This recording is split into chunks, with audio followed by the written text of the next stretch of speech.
Hello, I'm Ashley, the engineer at Andover Norton, and in the past few weeks, and in fact over the past 12 months, on more than one occasion we've been asked about the Mark III rear master cylinder.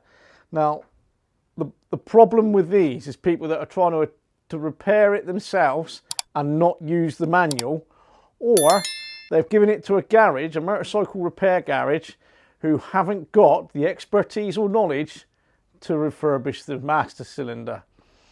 There is a set procedure you need to follow. If you've got the existing old parts, the procedure's in here that tells you how to mark off before you strip it down and to remove the little grub screw with an Allen key from the body.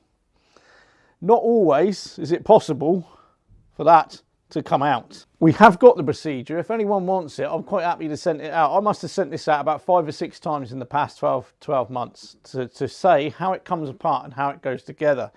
There is a critical thing that you need to consider, that when you actually screw this together into the housing, if you go too far with the operating rod in, you can actually close off the hole that allows the oil to come down from the master cylinder. But what it actually does do is still allow oil to come down the primary route. You'll bleed the brake perfectly, but then you think, yep, done it, working, go and ride. And what you do, as you've been riding it and operating that brake, you force more fluid in there and you will jam the brake on. You must set this up when you refurbish it or rebuild it for the first time, so that you know exactly what you're doing, you get the correct amount of turns into the body, and that when you blow air through here, it comes out both holes, or the hole here that allows the makeup circuit to work.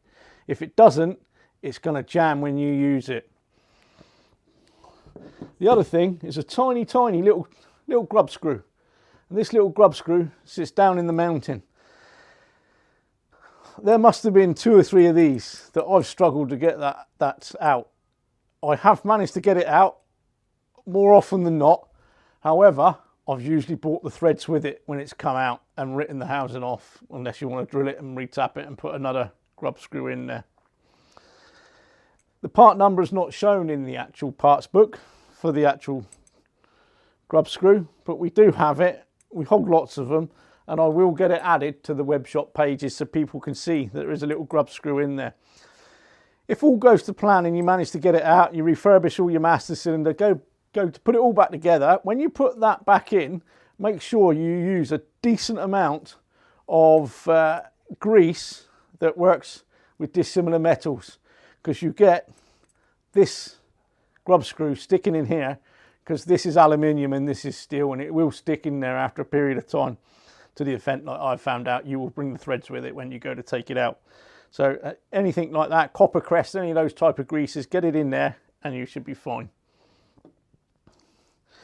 When you set this system up, there is another piece, the rod with a stroke on it, and the manual says should be set about 9.3 millimeters to give you, it gives you adequate braking, but it stops you from locking the rear wheel. Some people find that this isn't enough. You can actually adjust that to a greater distance if you wish, but I would go half a turn at a time and check it to make sure that you're not going to inadvertently lock your rear wheel. Some people will most probably be fine, happy with a rear wheel lock up. To me, it doesn't necessarily bother me too much. I've done it several times. I just get used to it now. If I'm a bit heavy on the brakes, or I've gone over a manhole cover on the back, which just locks momentarily, no great shakes. Now, when you set that up, you can actually wind it right back, bleed the brake, and then set it up to the 9.3 millimeter distance, and then use it from there, and then adjust if you need to. And that should give you a nice functioning back brake that will allow the brakes to actually function correctly, the makeup circuit to work in the master cylinder, and to prevent the actual rear caliper from jamming on. If any of you got any questions, or you want copies of what's in the actual AP publication, then feel free to get in touch with me and I'll send it out to you. Thank you very much.